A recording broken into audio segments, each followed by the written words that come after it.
நல்லதே நடக்கும்.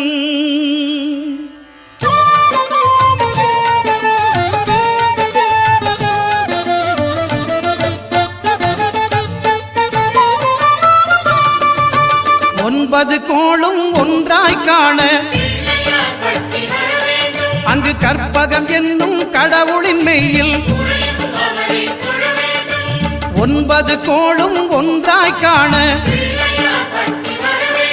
அங்கு கற்பகம் என்னும் கடவுளின் மெய்யில்